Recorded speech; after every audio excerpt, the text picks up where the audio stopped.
Hi, everybody. Welcome to my presentation. My name is Jared Wilson, and this is going to be a presentation for Educational Law, Module 1. I am 28 years old. I was born and raised in Penrose, Colorado. It's a small, tiny town just south of Colorado Springs, about 45 minutes, and then Denver, about 2.5 hours. From there, I kind of grew to love camping, fishing, riding, anything outdoors, you name it. We definitely got to enjoy that as kids, and I love it still to this day. Any opportunity I get to take my family out there as well, I do. I'm not currently married. I do have two daughters, Madison and Mackenzie. And yeah, like I had said, we enjoy going up to the mountains. We spend as much time away from the computer as possible, so this is a little bit different for me. With my education, I graduated from Florence High School, and then I went on to Fort Lewis College in Durango, Colorado. Beautiful town, mountain region. Really, it was Southwest Colorado. A lot of different cultures I got to immerse in and just kind of learn about. Overall, I have 6 years in education. 5 of those teaching in Florence, Colorado, where I grown up, and then I have currently, currently have moved to Pueblo West, Colorado, where I've been teaching there for the last year. Looking at my district breakdown, I'm a part of District 70. You can kind of read through there. 8,000 students all over Pueblo County. It's kind of spread out. We have some main Pueblo West area, and then we have some outskirts town that kind of play a role in our district as well. So it breaks down. I'm a part of one of the 4 charter schools. My school is actually Swallows Charter Academy. It's a K-12 charter school. We are 3-track per grade level. On average, pretty consistently, we sit at about 24 students. We have early college tracks, so a lot of our students after 10th grade are kind of off and working through the different universities that we have around us, so we don't see them a lot. They kind of become more of a remote learner that point. And then we also offer trade school internships, so some of our students that are not looking to going towards college still receive that classroom time, but there are also a lot of times where they can go and work under and kind of like an internship for it could be mechanics, electrical, anything along those lines. It's a beautiful school. The one thing that I have noticed is the interesting relationship between being in a charter school with a public school and being under the same district. Kind of makes some things wonky, but just kind of a learning curve that I'm always kind of trying to stay ahead of and learn the most that I can about it. To move on to addressing with the content questions, what kind of support do public schools receive at given levels of government? So at the local level, states give power over to local bodies within separated into school districts. So like I had said before, you got District 70, so forth. Each school district is controlled by a school board. School board members, are then appointed or voted in by popular vote. In my case, it's a voted membership. Anywhere I've ever been has been a voted membership. They do control the hiring and firing of superintendents. They also give the okay in my situation for new hirees coming into the district or coming into that school. And then the local funding comes from our local property tax within the district. And kind of interesting, I'll get in a little bit more about that breakdown, but how that local percent really is near 50% of our budget. And that was just something I wasn't aware of until doing this. Looking at it from a state point of view, each state's got their primary oversight over schools, but delegates most of the power and decisions to local bodies.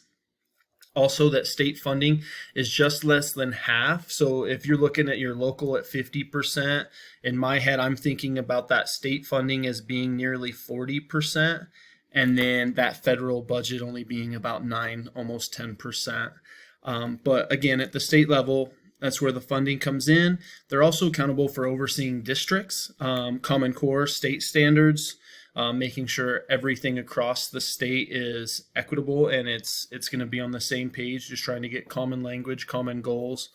a commonality so that everyone, every student's getting the same type of education or has the opportunity to have the same type of education. They oversee state testing and kind of give the avenues and routes for what can be accessible, what routes can take to make sure that you're accredited. Federally, federal funding provides nearly 10% of the government-run school budgets. In order to receive these school budgets, they must follow guidelines and regulations. It kind of pushes for why there's all the testing, why there's the different acts. For example, the No Child Left Behind Act, which is what I had quoted, with government funding, but there had to be regulations set on annual testing. And it's kind of unique that there's no law saying, hey, you have to do this. It's just the fact that the schools have become dependent on that money to be successful and to operate. And it kind of is a pinch point for everybody to follow through and take those government funds. Federal government is held accountable for supplying schools with funds in high-risk areas such as high-need students, high poverty, and students with disability. Nationwide federal contribution for elementary and secondary is at approximately 8%. It was kind of an interesting breakdown for how much is spent on our elementary and our secondary compared to how much is spent helping students go to college and where that balance lies. Looking at my district in general, I guess my specific breakdown, the federal Secretary of Education, Miguel Cardona, we have here in Colorado, we have a Commissioner of Education, and that is Dr. Katie Anths. And then we are governed, my school, my district, we are governed by an appointed school board. And that superintendent appointed is Ed Smith. He's kind of our CEO for the District 70, which is the umbrella that sits above my school. When you break it down further past the district level to my building, because I'm kind of a segmented public charter school, I have my own school board as well that votes on our days that we're in class with students, our days that we're in class without students, our professional development, who gets hired, who gets fired. They kind of oversee a lot of that as well. Directly below the school board, we have our executive director. Her name is Dr. Cindy Compton. It's somewhat like having a superintendent in building is what it's like. She has K-12 oversight and a direct link to the school board. And like I had said before, she's very similar to having that superintendent.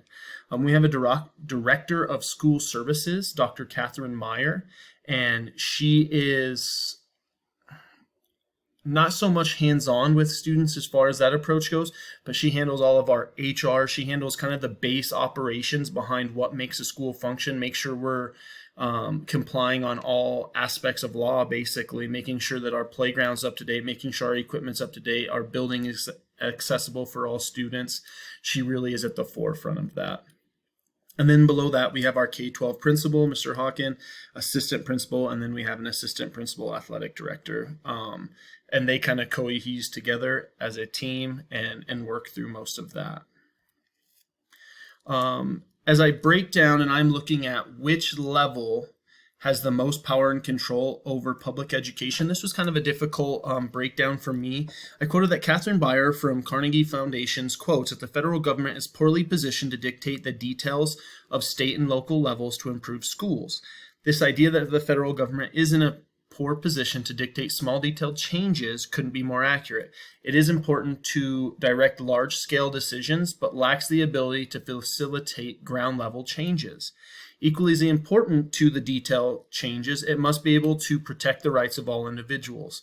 So a good example of this is FERPA, which I had quoted below, and just kind of at a federal level, what control that has. The state's role is to hold all districts accountable in the same guidelines. And then at a local level where small detail-oriented decisions are made, these decisions are made for specific students in specific classrooms and so forth. To say that one is more powerful than the other is an ultimate task. Truly, each branch are powerful, but only when they're able to work and rely on one another. If you have one undermining the other, kind of defeats your purpose. So in a roundabout way, the best way to put it is that it's hard for me to decipher which one's going to be the most powerful. It depends on what you're looking at. If you're looking for just laws and know this is exactly how it has to be done, this is exactly how, the direction everyone needs to go, your federal level is going to be the best. When you're looking for decisions being made to best interest students in a specific area, it's at that local level. Alrighty. Component 6.1, to evaluate, develop, implement management, communication, technology, school level governance, operation systems that support each student's learning needs and promote the mission and vision of the school. I think this kind of is shared by the district local level. They're dictating the schedule, the Bell schedule, yearly schedule. They're tracking, they are policing their own school data. They're sharing that direct vision for the school. So they've got that one target. Hey, this is what we're trying to accomplish. And they have their UIP. I've worked with schools with different their UIPs and kind of what they want to align to have the best outcome for that school. For component 6.2, I think this is best managed by the state level. And that's because you are trying to really get everyone on uniform for state testing, benchmarks, and district plans. You have plans set up so that all the schools in the surrounding area are all working towards the same goal. They're having the same common assessments, things like that, so that they are comparative. 6.3, to reflectively evaluate, communicate about, and implement laws, rights, policies, and regulations to promote student and adult success and well-being.